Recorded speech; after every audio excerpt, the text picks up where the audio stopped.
Good day, everyone. It's me again, Sir Mark Vincent Altabin, and your instructor in mathematics in a modern world.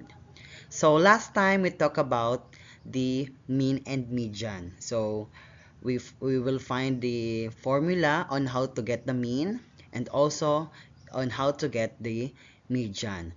And now let's proceed to the mode. So what is all about the mode? So sabi dito, it is the measure or value which occur most frequently in a set of data. Kumbaga, kapag meron tayong given, halimbawa, meron tayong 10 given at may 5 inulit doon na number, and that will be a mode. So we have the types of mode. Ang una dito is unimodal. The second one is the bimodal. And the third one is the multimodal. So, let's proceed first to the unimodal. Sabi dito, meron tayo ditong example or given that will be the 1, 5, 2, 3, and 2. So, alin ba dito yung inuulit na given? 'Di ba? May dalawa ditong yung 2 ang inulit. That's why our mode is 2. Kumbaga, isa lang. Ano po, pag sinabi namang bimodal, pag sinabing bimodal, dalawa. Dito, may example dito, halimbawa ay 7, 6, 6, 8, 9, and 8. So, alin ba dito yung inulit? 'Di ba? Para silang inulit yung 6 and then 8. That's why our mode is 6 and 8. Kaya tinatawag siyang bimodal. Ano po? Ganon din sa multimodal. Pag sinabing multimodal, maaring tatlo pataas ang inuulit. So, halimbawa dito is 11, 8, 10, 10, 9, 8, and 9. So, ibig sabihin, may dalawang inulit na 8, may dalawang inulit na 9, at may dalawang inulit na 10. That's why our mode is the 8, 9, and 10. And that is the on how to get or on how to find the mode. Yan, let's proceed to the mode of the ungrouped data. So, example, find the mode of the following discounts. So, meron tayong given dito, 4, 7, 7, 7, 8, 8, 9, 10, 11, 11, and 13%. Hindi po. So, bakit kaya ay ang mode natin ay 7? Meron po ba? Kasi nga, kaya 7 kasi siya yung pinakamadaming inulit. Kumbaga, tatlong beses inulit yung 7. Unless dun sa 8 nadadalawa lang at ganun din sa 11. That's why our mode is 7. So, in getting the mode, there will be a formula. The mode of the ungrouped data. Sabi dito is mode is equal to the lower boundary of modal class plus open and close parenthesis df1. Pag sinabing df1, that will be a difference between the frequency of the modal class and frequency above it divided by df1 plus df2. Ano naman pag sinabing df2? Pag sinabing df2, different between the frequency of the modal class and frequency below it.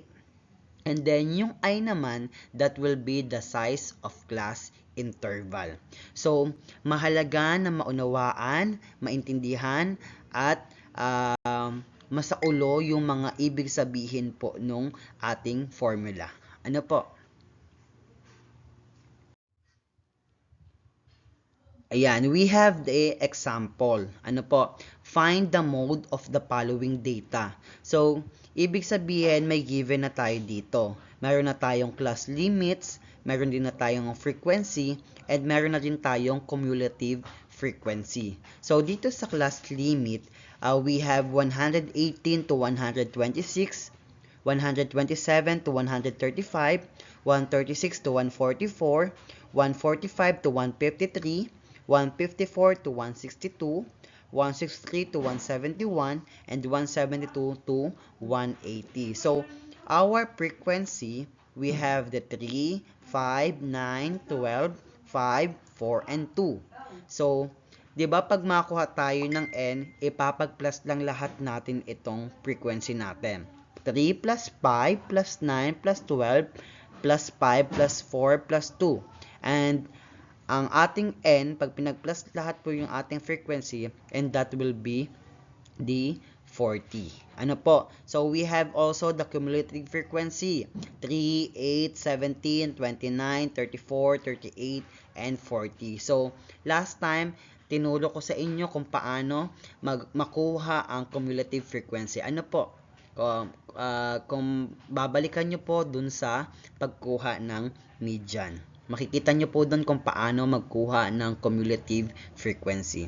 So anyway, dito po ay may naka-highlights na tayo. At ito po yung ating mode. Yung 145 to 153, 12, and 29. So, sa paano pagkuha po ng lower boundary? So, sa pagkuha po ng lower boundary, ano po?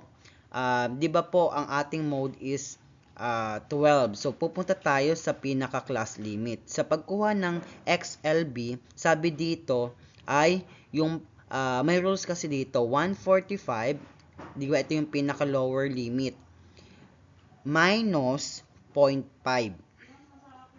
Ano po? 145 minus 0.5, that will be a 144.5. And that will be our lower boundary of the modal class. Ganun po ang pagkuha ng ating XLB or lower boundary of the modal class. Ngayon naman, paano naman po yung DF1, sir? Diba sabi ang meaning ng DF1 is a difference of the frequency of the modal class and difference above it. 'Di ba yung pinaka-modal frequency natin is 12? 'Di ba 12? Yan po yung ating 'di ba 12 yung ating frequency of the modal class. Then pagkuha ng DF1, difference between the modal class minus yung above nito. 'Di ba ang above nito is 9? Yan. Kaya 12 minus 1, and that will be a 3. Okay? Nakuha na po? That will be a 3. Ngayon naman, paano naman po ang pagkuha ng DF2? Sa pagkuha naman ng DF2, sabi dito, difference of the modal class and below it. So, di ba ang nasa baba nito is 5. That's why 12 minus 5, and that will be a DF2. That will be a 7. So, ganun po ang pagkuha ng DF1 at DF2. Okay?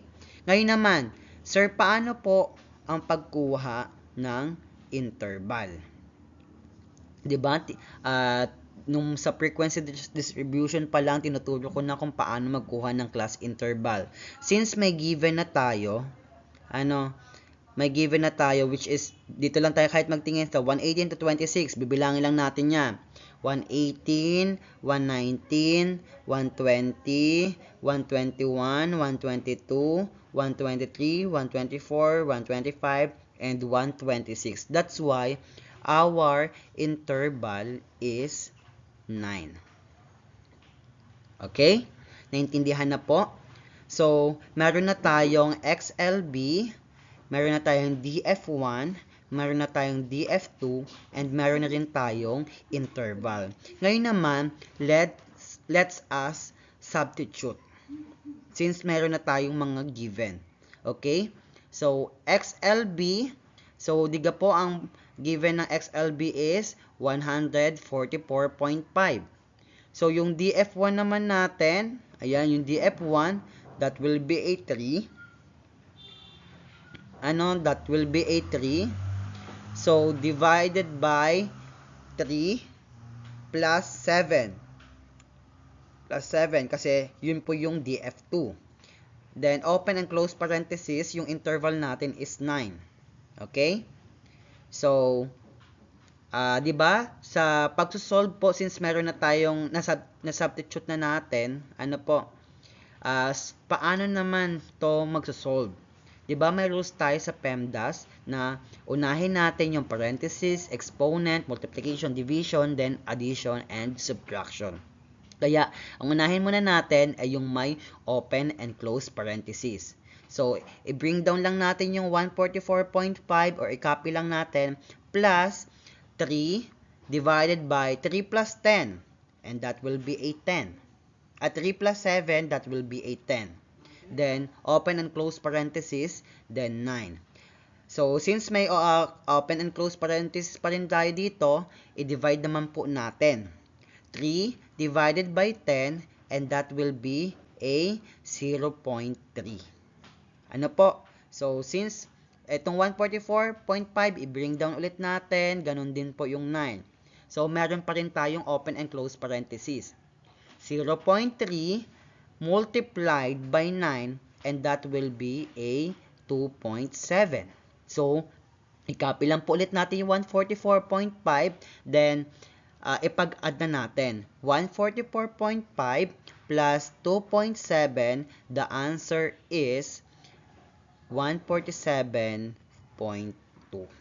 So, ganun lang po ang pagkuha ng mode.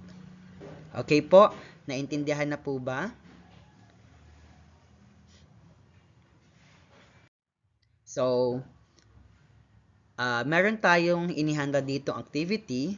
So, find the mode of the following data. So, nagbigay na rin ako ng class limit, ng frequency, then the cumulative frequency. Ano po? So, sundan na lang yung aking inunang example para masagutan nyo din po tong iniwan kong activity.